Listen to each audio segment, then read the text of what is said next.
The conference room door swung open, and Anna Keller's heels struck marble with the kind of rhythm that made people straighten their spines.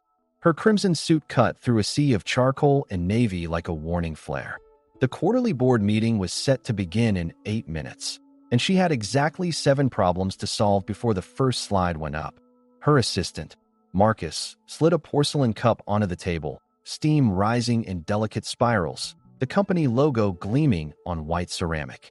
Anna reached for it without looking, her attention locked on the financial projections Daniel Frost was already positioning at the head of the table. The COO had that particular smile he wore when he thought he'd won something. "Don't touch that coffee." The voice came from the doorway, not shouted, but projected with the kind of authority that didn't need volume. Every head in the room turned. Michael Bauer stood just inside the threshold, one hand still on his cleaning cart, the other raised in a gesture that was half warning, half plea. He was broad-shouldered, maybe 45, with the kind of weathered face that suggested he'd earned every line. His maintenance uniform was clean but worn, and his eyes, sharp and certain, were fixed on the cup. "Excuse me?" Daniel's voice dripped with the kind of condescension reserved for people who'd forgotten their place. "We're about to begin a critical meeting.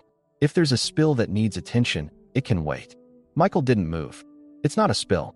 Something's wrong with that coffee." The room went still in the way expensive rooms do when the wrong person speaks. Anna's hand hovered an inch from the cup's handle, her eyes moving from Michael to Daniel to the coffee itself. "What exactly are you suggesting?"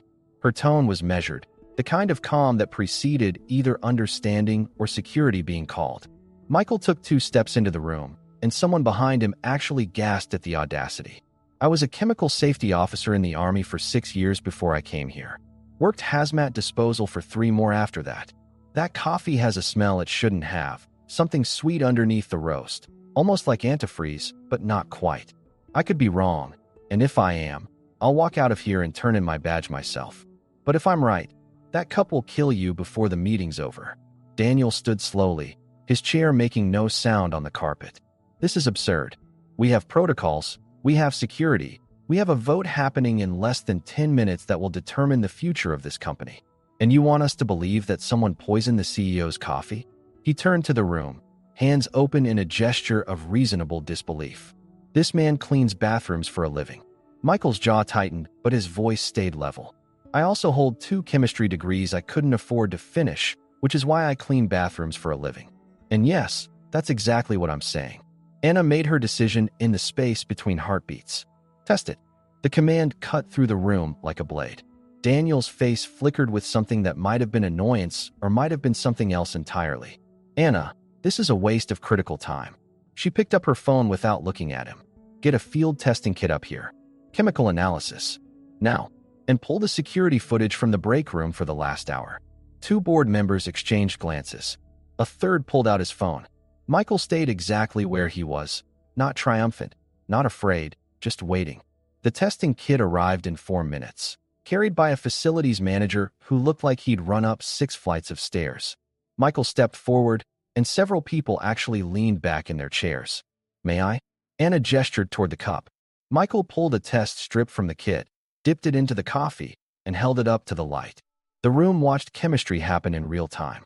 The strip shifted from white to pale blue, then to a deeper blue that edged toward purple. The facilities manager went white. "That's ethylene glycol, industrial grade. The dosage in that cup would have caused kidney failure within hours, complete organ shutdown within a day. It's designed to mimic a heart attack or stroke, something plausible for someone under stress." Anna set her phone down with deliberate care, her hand steady despite the fact that she'd been 30 seconds from drinking her own death. "Who made this coffee?" Marcus, the assistant, had gone from confused to terrified in the span of a breath. I picked it up from the executive break room where it's always prepared. I didn't make it myself, I just brought it in like always." Anna's gaze moved to Daniel, who had the expression of a man performing concern. "We need to lock down that break room immediately and pull everyone who had access this morning. This is an assassination attempt. We need police, we need corporate security, we need to evacuate this floor." Michael was still holding the test strip, and his eyes were moving across the room in a pattern that suggested he was cataloging details most people never noticed. The coffee station is on a blind corner from the main security camera, Anna said quietly, her mind already 3 steps ahead. And the executive break room is keyed access only, limited to senior staff and their direct assistants. Daniel moved toward the door with the kind of smooth urgency that looked like leadership. I'll coordinate with security myself. We need to contain this before it creates panic. Anna's voice stopped him at the threshold. No one leaves this room until we know exactly what happened. That includes you, Daniel. The temperature in the room dropped 10 degrees. Daniel turned slowly, his expression carefully neutral. Are you suggesting I had something to do with this? I'm suggesting that someone with access tried to kill me. And until we know who, everyone with access stays where I can see them. She looked at Michael, really looked at him for the first time. You said you smelled something. What else did you notice? Michael set down the test strip and met her gaze with the kind of directness that people in his position usually learn to avoid. I've been cleaning this building for 3 years. You learn patterns. Who comes early? Who stays late? Who props doors open they shouldn't? This morning, the executive break room door was open at 6:15, which is unusual because it's normally locked until 7. I noticed because I was waxing the hallway floors and the light was on. I didn't go in, but I saw someone leaving in a hurry. Couldn't see the face clearly, but I saw the shoes. They were wearing covers over them, the disposable kind we use for hazmat containment. That's not standard for office work. Anna leaned forward slightly. Did you see anything else? A reflection in the hallway mirror, Michael said. Just a flash, but it was someone tall, wearing a tie with some kind of pin on it. Couldn't make out details, but it caught the light. Distinctive. The room's attention shifted like a predator sensing weakness. Several people unconsciously touched their own ties. Daniel's hand drifted to his lapel where a small silver pin in the shape of a geometric triangle sat. A custom design given only to executive leadership. Anna noticed. Everyone noticed. Daniel smiled, but it didn't reach his eyes. Half the senior staff has those pins, Anna. They were given out at the Leadership Summit last quarter. 20 of them, if I recall correctly. Unless you're planning to detain the entire executive team based on the word of a janitor who saw a reflection. The word janitor landed like a slap, and Michael absorbed it without flinching. Anna stood, and the room understood that something fundamental had shifted. Pull the security footage. All of it. Every camera on this floor and the one below. And get me the access logs for the break room from midnight to now. She looked at Michael again. You're staying. Consider yourself temporarily reassigned to corporate security. I need someone who notices things no one else does. Daniel's objection was smooth and immediate. Anna, with respect, this is highly irregular. We can't just elevate staff based on a crisis situation without proper vetting, without background checks, without protocol. Every protocol we have was designed to prevent exactly this kind of chaos. Michael spoke before Anna could respond. My background check is already on file. It's how I got hired. I have a secret clearance from my military service that's still active. If you want to verify it, the documentation is in my personnel file. The security footage arrived on a tablet, and Anna spread it across the conference table's display screen. The hallway outside the break room appeared in grainy black and white, timestamp running in the corner. At 6:14 and 30 seconds, the break room door was closed. At 6:15 and 47 seconds, it opened, and a figure emerged. The angle was wrong, the resolution poor, but the silhouette was clear, someone tall, moving with purpose. They turned left toward the service stairs, and the camera lost them. Rewind it, Anna said.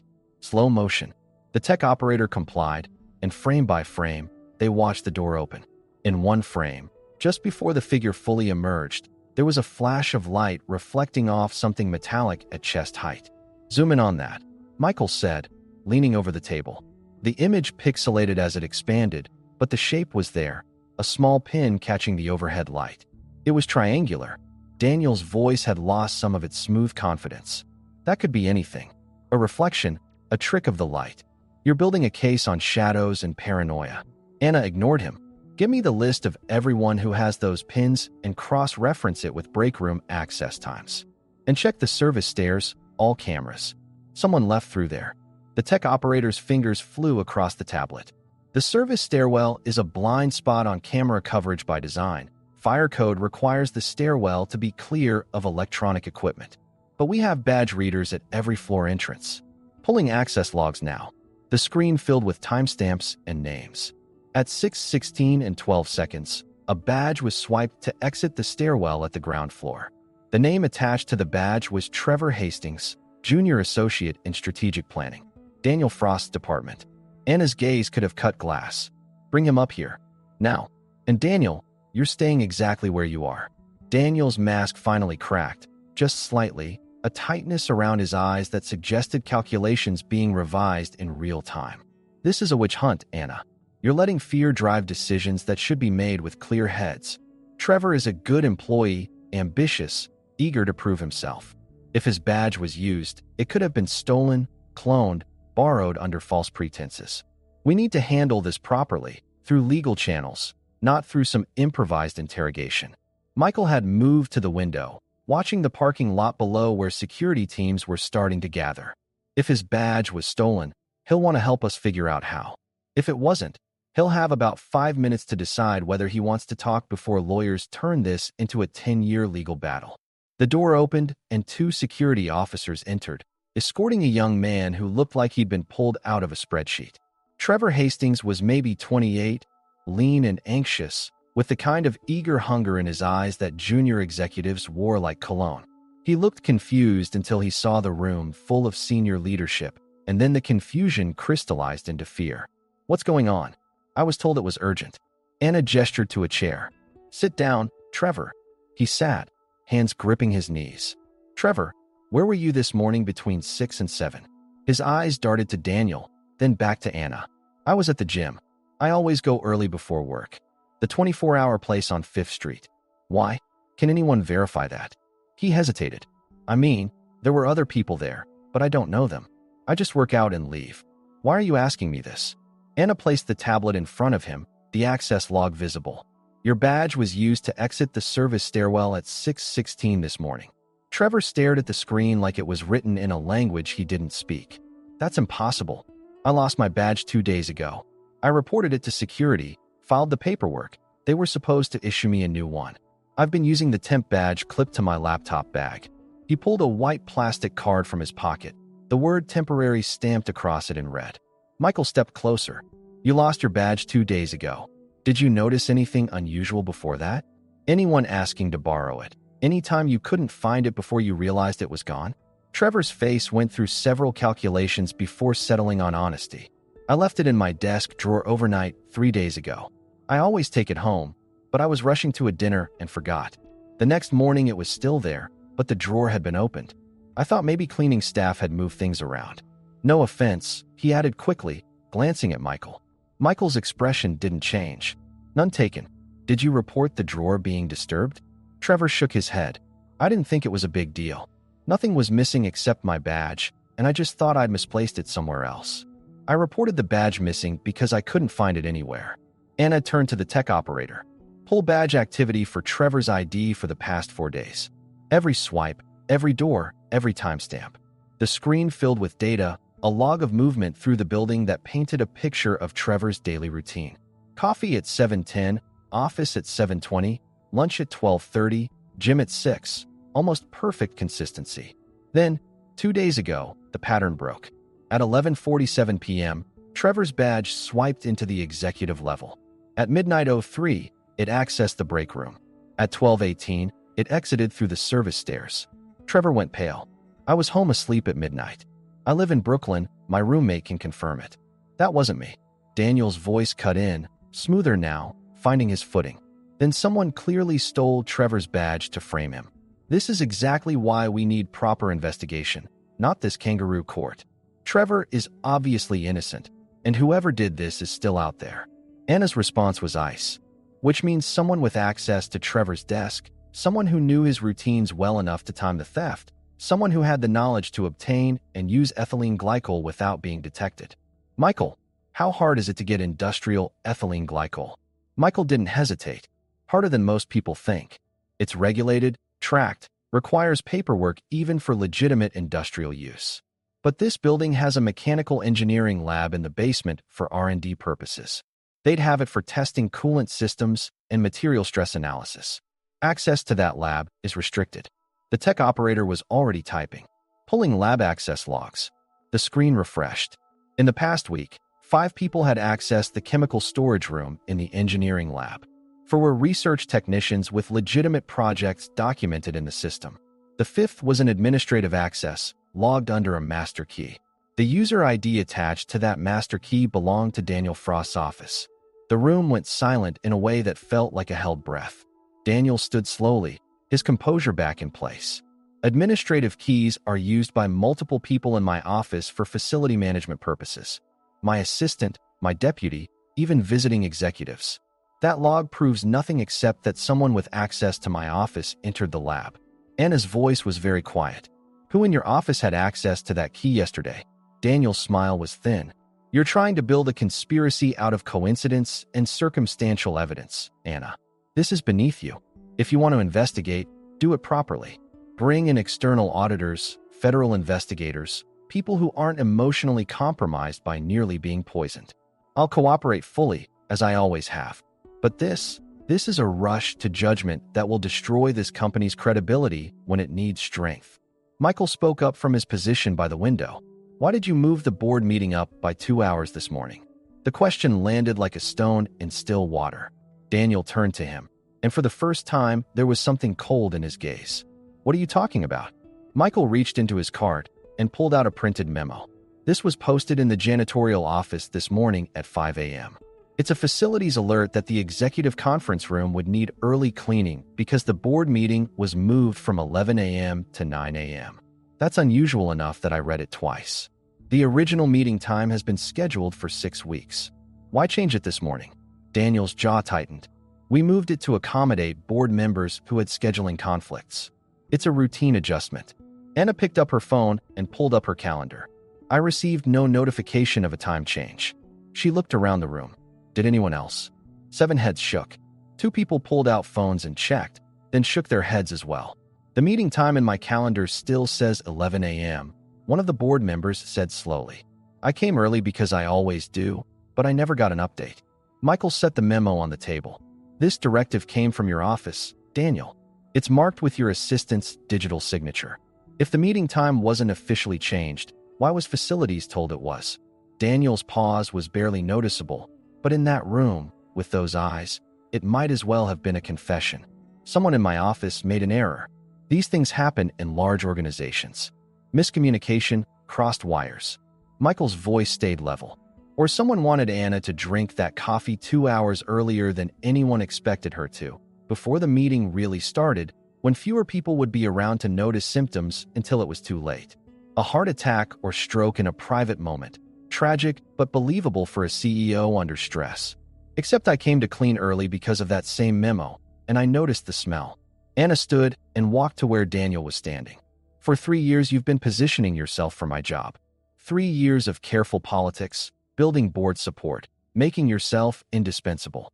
The merger vote today would have required my approval, but with me dead or incapacitated, you'd have had emergency authority to push it through.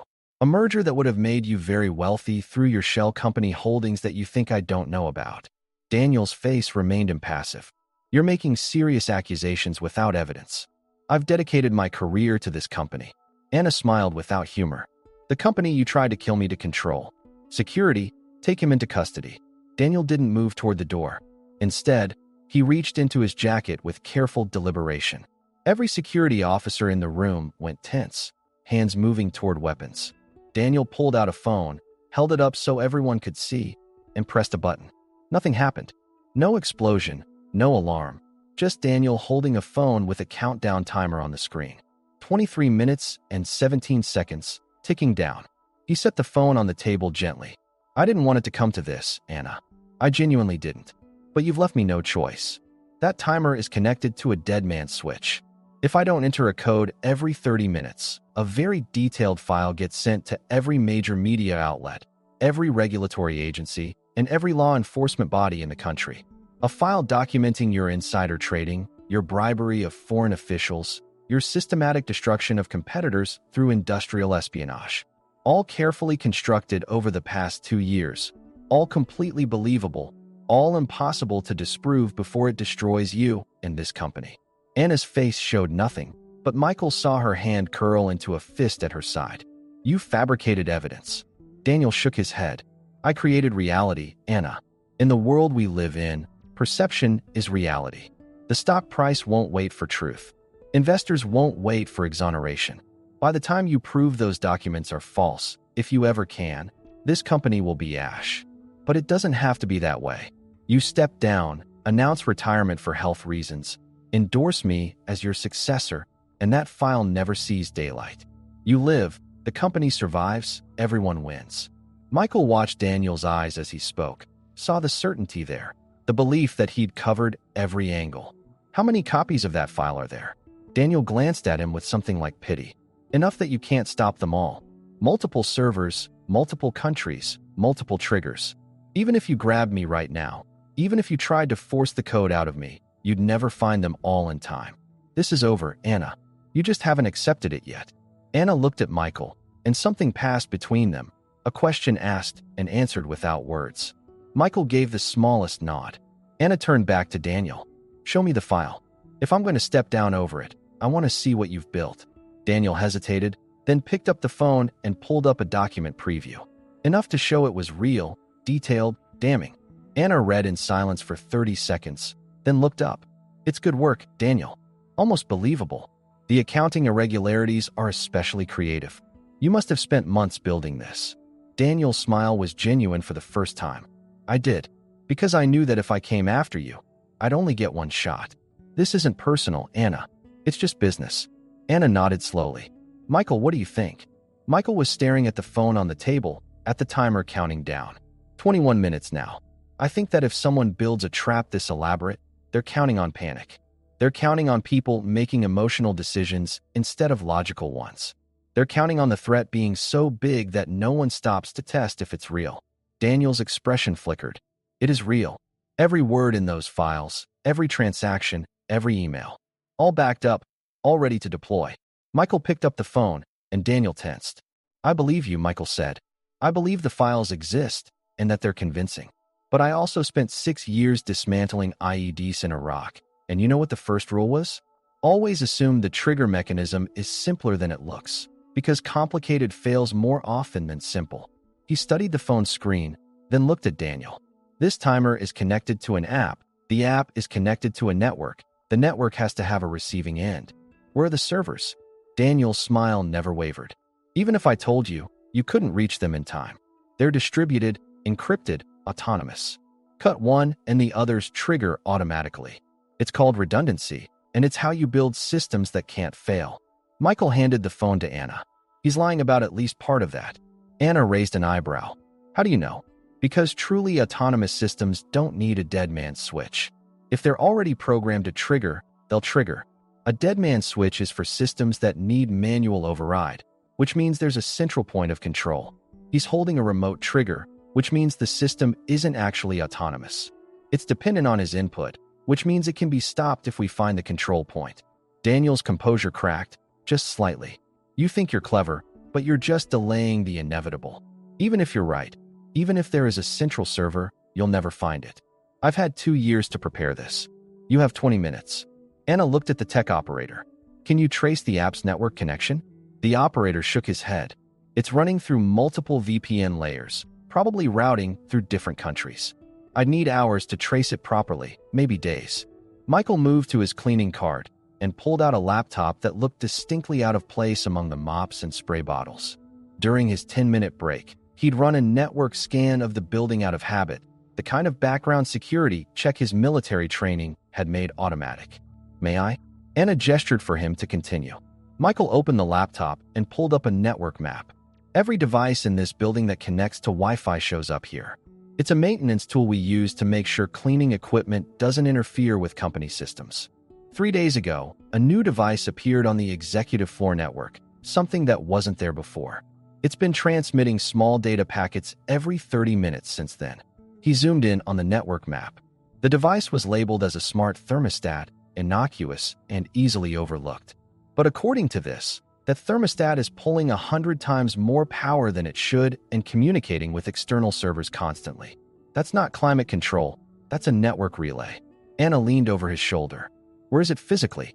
Michael checked the building schematic on his screen. Server room, sublevel 2. Same floor as the engineering lab. It's in the maintenance corridor outside the primary data center. Perfect place to hide a device because there's so much legitimate equipment around it that one more box doesn't stand out. Daniel lunged for his phone, but security grabbed him first. He struggled briefly, then went still, breathing hard. You're making a mistake. Even if you find that relay, you can't stop what's already in motion. Anna was already moving toward the door, Michael behind her. The security chief spoke into his radio. Lock down the building. No one in or out. All elevators to manual control. She looked at Michael. Can you disable it? Michael grabbed his toolkit from the cart. If it's what I think it is, yes. But we need to move fast. That timer isn't just for show. The closer it gets to 0, the more likely there's a failsafe that triggers automatically. They left the conference room at a near run, security clearing the path ahead. The building's architecture blurred past them, expensive art and potted plants giving way to bare concrete and exposed pipes as they descended into the sublevel. The server room corridor was exactly as Michael had described, a narrow space packed with humming equipment and blinking lights.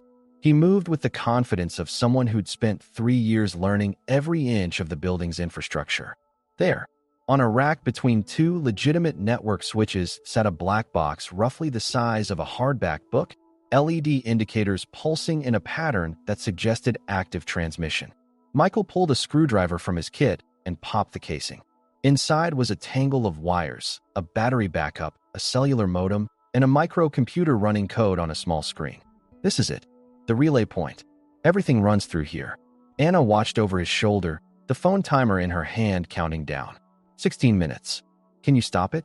Michael traced the wiring with careful fingers. The power supply is redundant. Cut the building power and it switches to battery. Pull the battery and it has a capacitor backup good for about 60 seconds.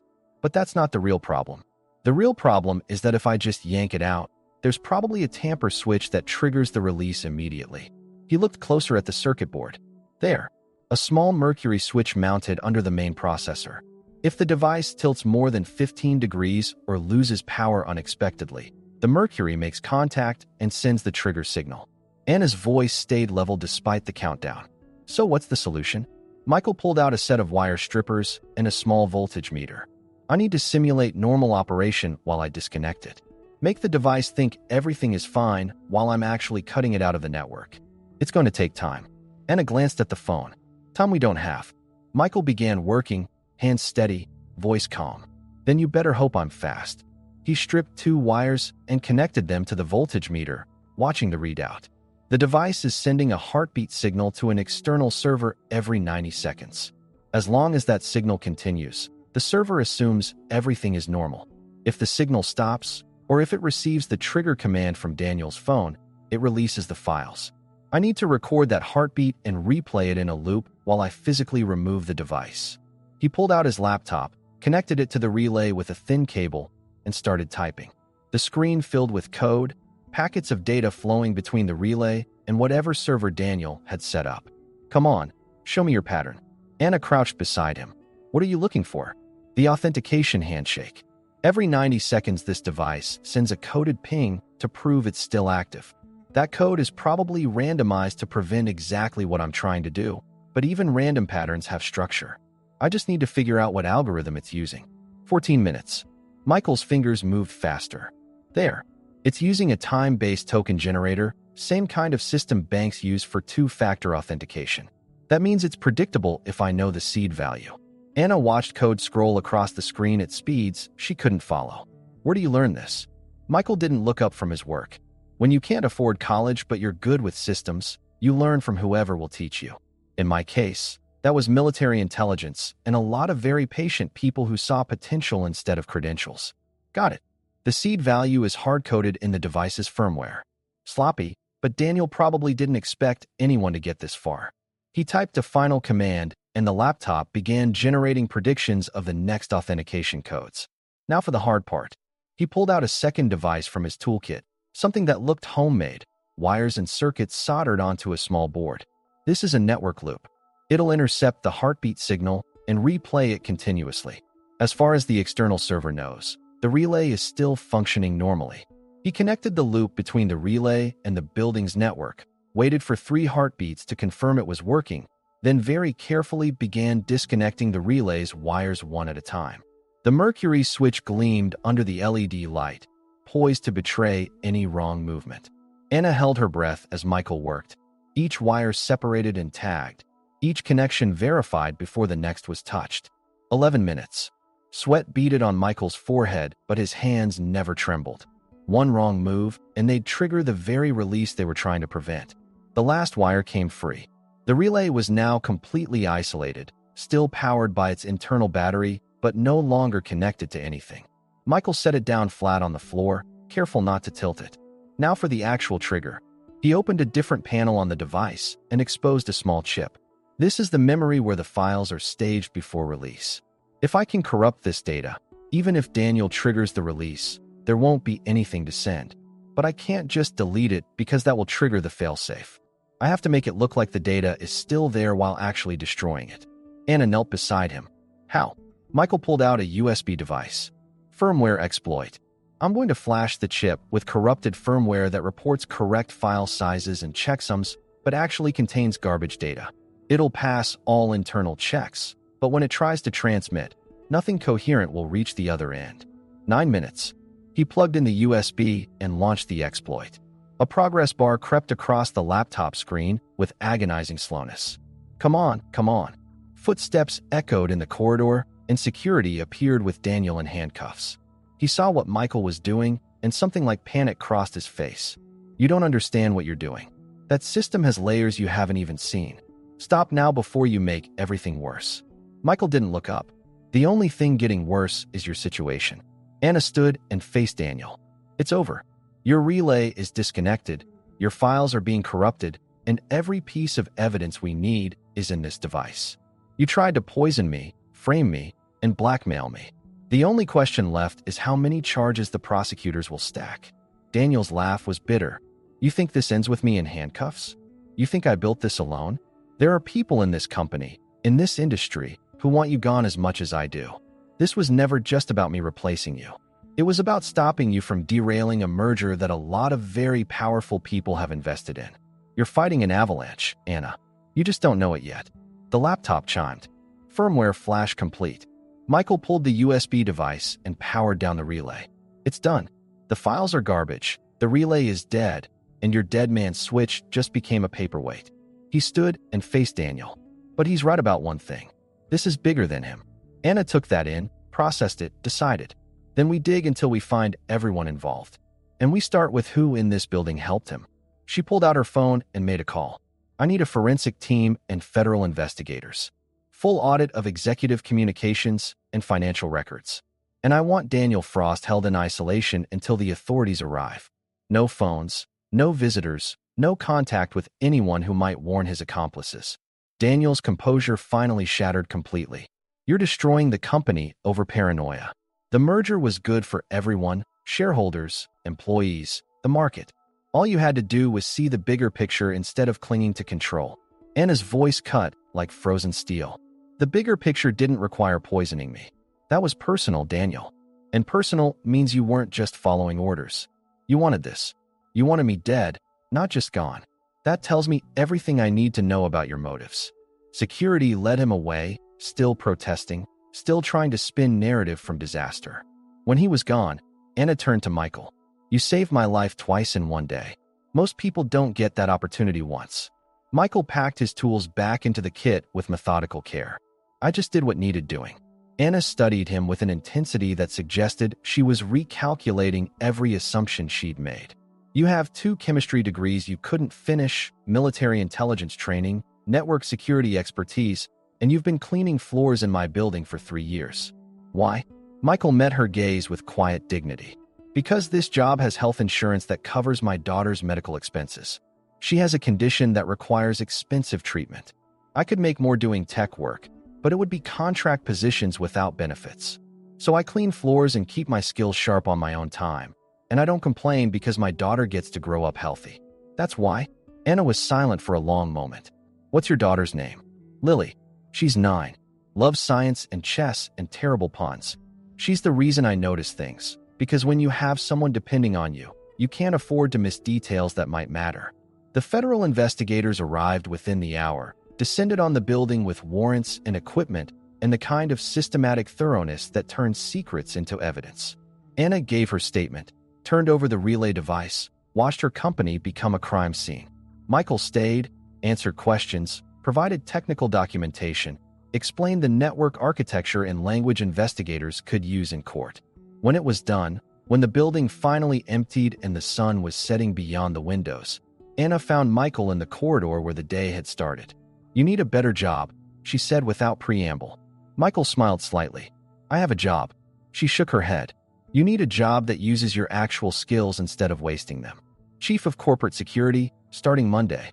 Salary commensurate with your expertise, full benefits, and a budget to build a real security infrastructure instead of the theater we've been running. I need people who notice things, who think 3 moves ahead, who don't assume the world works the way it's supposed to. I need you."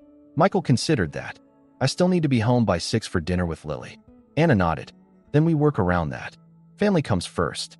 It's a policy I should have enforced a long time ago. Do we have a deal?" Michael extended his hand. "We have a deal." They shook on it there in the corridor. The janitor who'd become something more and the CEO who'd learned to look for value in places she'd been trained to ignore.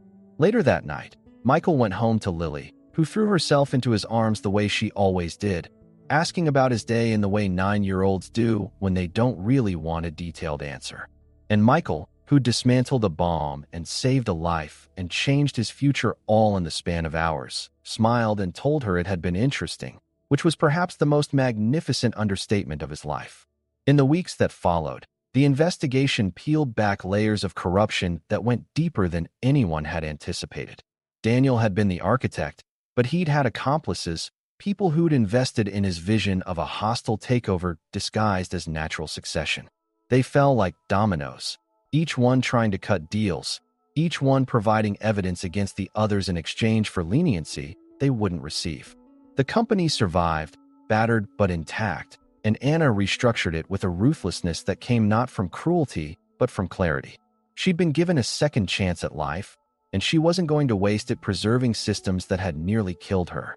Michael built a security team from the ground up, recruiting not from prestigious firms, but from overlooked places, people with skills that didn't come with expensive degrees, people who understood that competence mattered more than pedigree. He trained them to notice the things that expensive systems missed, the human details that technology couldn't quantify. The building became safer not because of better locks, but because of better attention. On a Friday evening 3 months after the incident, Anna found herself standing outside Michael's apartment building in a neighborhood far from the glass towers of corporate power. She'd been invited to dinner, something Lily had insisted on after hearing her father's carefully edited version of events. The little girl wanted to meet the woman her dad had helped, wanted to understand why this had mattered so much. Anna climbed 3 flights of stairs in a building that had seen better decades, found the door with the crooked number 7, and knocked. Michael opened it, surprise and warmth crossing his face in equal measure. "You came." "Of course I came," Anna said, holding up a bakery box. "I brought dessert." Lily appeared behind her father, all bright eyes and curiosity, studying Anna with the kind of frank assessment that children deploy without mercy. "You're really tall," Lily announced. "And you have good shoes." Anna laughed, genuine and unrehearsed. "Thank you. You have excellent observational skills. I see where your father gets it." Dinner was simple, pasta and salad and bread, nothing like the restaurants Anna usually inhabited. But it was warm and easy, filled with Lily's chatter about school and chess tournaments and the science project she was building about chemical reactions. Michael cooked with the same careful competence he brought to everything else, and Anna found herself relaxing in a way she hadn't in years, the armor of corporate performance falling away. After dinner, Lily showed Anna her chess set and challenged her to a game. Anna, who'd learned chess from her father and had played competitively in college, accepted. 20 minutes later, Lily had her in checkmate, and Anna stared at the board in genuine astonishment. "You're really good." Lily shrugged with the casual confidence of someone who knew their worth. "Dad says chess is about seeing what other people miss. Like how he saw the coffee was wrong." Anna glanced at Michael, who was watching them both with quiet contentment. "Your dad is very good at seeing what matters." As the evening wound down and Lily headed to bed, Anna and Michael stood on the small balcony overlooking the street, the city spreading out below them in a carpet of lights. "Thank you for this," Anna said quietly. "For what?" "For reminding me that there's more to life than quarterly reports and board votes. For showing me that competence and character don't require expensive credentials. For saving my life." Michael leaned against the railing. "You would have figured it out eventually. You're smarter than you give yourself credit for." Anna shook her head. "I would have drunk that coffee and died in a hospital bed wondering what I'd missed. You saw what I couldn't see because you were willing to look at things I'd learned to ignore. That's not luck, Michael. That's wisdom." They stood in comfortable silence for a moment, the noise of the city below a distant hum. "I spent 20 years building walls," Anna said finally. "Between me and the people I worked with, between me and anything that looked like weakness. I thought that's what power required. Distance, control, the ability to make hard decisions without emotion. And then a janitor risked his job to save my life, and I realized I'd been confusing strength with isolation." Michael smiled. "For what it's worth, you're doing better now. The changes you've made, the people you've promoted, the way you've restructured the company. People notice. People appreciate it. It matters." Anna turned to face him fully. "I want to keep doing better. I want to build something that doesn't require people to hide who they are to succeed. And I want you to help me do it, not just as security chief, but as someone who reminds me to pay attention to things that matter." Michael considered that. "As long as I'm still home for dinner with Lily." "Always," Anna said. "That's not negotiable." The night ended with Anna leaving, but not before Lily extracted a promise that she'd come back for dinner next week, and maybe they could play chess again. Anna agreed, realizing that she actually wanted to, that this small apartment with its worn furniture and easy warmth had become a place she valued more than most of the exclusive venues she usually inhabited. In the months that followed, it became a regular thing, Friday dinners with Michael and Lily, a ritual that grounded Anna in ways board meetings never had. She learned about Lily's school life, her dreams of becoming a scientist, her careful management of the medical condition that had shaped so much of her family's choices. She watched Michael parent with the same attention to detail he brought to security, noticing when Lily was tired before she admitted it, knowing when to push and when to support.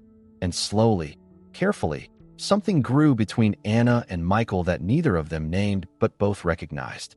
It wasn't built on grand gestures or dramatic moments, but on the small accumulations of shared dinners and honest conversations and the recognition that they'd both been alone for too long. Anna had spent years believing that power required solitude. Michael had spent years believing that his circumstances meant he didn't deserve partnership. They were both wrong, and they both knew it now. On a spring evening a year after the incident, after Lily had gone to bed and the city lights were reflecting off low clouds, Michael finally asked the question they'd both been circling. "What are we doing here, Anna? Not the dinners, not the working together. This, us, whatever this is becoming." Anna took his hand, the gesture simple and certain. "We're building something that matters more than corporate success or career advancement. We're building a life that doesn't require us to be less than we are. We're proving that the best partnerships aren't built on similar backgrounds. They're built on shared values and mutual respect and the willingness to see each other clearly." Michael squeezed her hand. "Lily asked me last week if you were going to be her stepmom someday." Anna felt her heart catch. "What did you tell her?"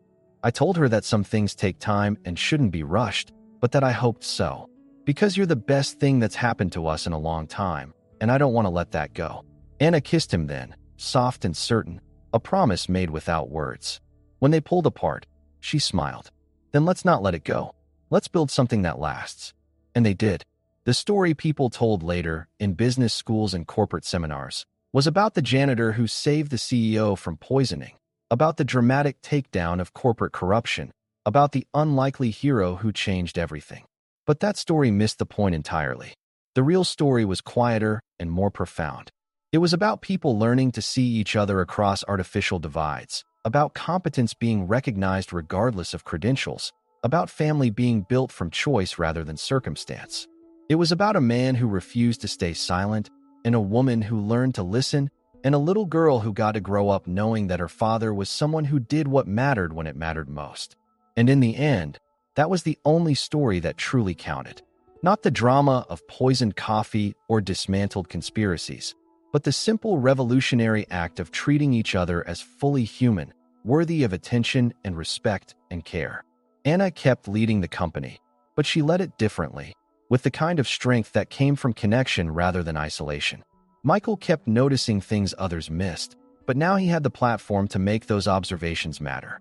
Lily grew up watching her father be valued for who he was, watching Anna choose substance over status, learning that the world could be better than it had been.